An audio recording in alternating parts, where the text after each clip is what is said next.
आप जानते हैं क्या निराशाजनक है?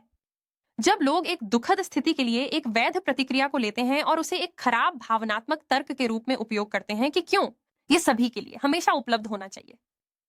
इसलिए मुझे तब परेशानी होती है जब लोग तर्क देते हैं कि जब मां की जान खतरे में होती है तो ऐसे मामले दिखाते हैं कि गर्भपात को व्यापक रूप से कानूनी होना चाहिए।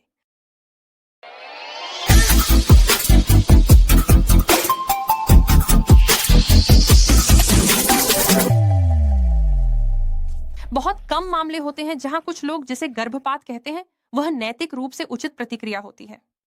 सबसे उल्लेखनीय मामले एक्टोपिक गर्भावस्था के होते हैं, जिसमें भ्रूण गर्भाशय के अलावा कहीं और आमतौर पर फैलोपियन ट्यूब में प्रत्यारोपित होता है। इस मामले में भ्रूण ट्यूब को फाड़ने से पहले या बाद में मर जाएगा और यह फटना मां के लिए आसानी से घातक हो सकता है।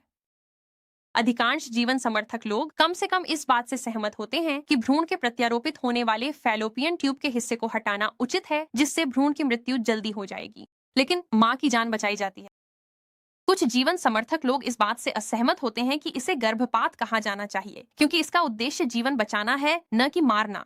वे कहेंगे कि यह किसी अन्य प्रकार की प्रक्रिया है।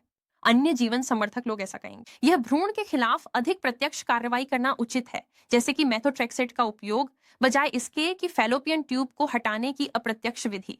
क्योंकि जब भ्रूण फिर भी मर जाता है तो अधिक और कम प्रत्यक्ष प्रक्रियाओं के बीच कोई दिलचस्प अंतर नहीं होता। दुखद जीवन लोग इस बारे में और कुछ विवरणों के बारे में असहमत हो सकते हैं, और यह ठीक है। हम शब्दों के बारे में या प्रत्यक्ष या अप्रत्यक्ष कार्रवाई के अधिक उपयुक्त होने के बारे में असहमत हो सकते हैं और फिर भी एक ही पक्ष में हो सकते हैं।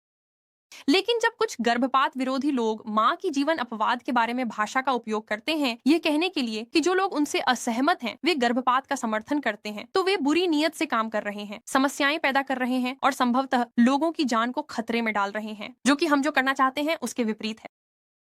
चाहे आप इन दुखद स्थितियों का वर्णन करने के लिए किन शब्दों या कार्यों का उपयोग करें, मां के जीवन को खतरे में डालने वाले मामले सभी अन्य गर्भपातों से अलग होते हैं। ये प्राथमिकता के मामले हैं जहां आप जितनी अधिक जानें बचा सकते हैं, बचाने की कोशिश कर रहे हैं। इन्हें इस बात के प्रमाण के रूप में उपयोग करना अनुचित है कि गर्भपात सभी के लिए आवश्यक है, क्योंकि यह 99% से अधिक गर्भपातों पर लागू नहीं होता। कभी कभी गर्भपात समर्थक लोग तर्क देंगे कि सभी गर्भपात मातृ मृत्यु दर के खिलाफ आत्मरक्षा का एक रूप है। हमारे पास इस पर एक बहुत लंबा वीडियो है जिसका लिंक हम विवरण में देंगे। लेकिन मुख्य बात यह है, सभी गर्भधारण मातृ जीवन के मामलों में नहीं बदलते, क्योंकि इसका प्रतिशत 0.02% है। इस बात की संभावना है कि कोई विशेष गर्भधारण मातृ जीवन का मामला बन सकता है।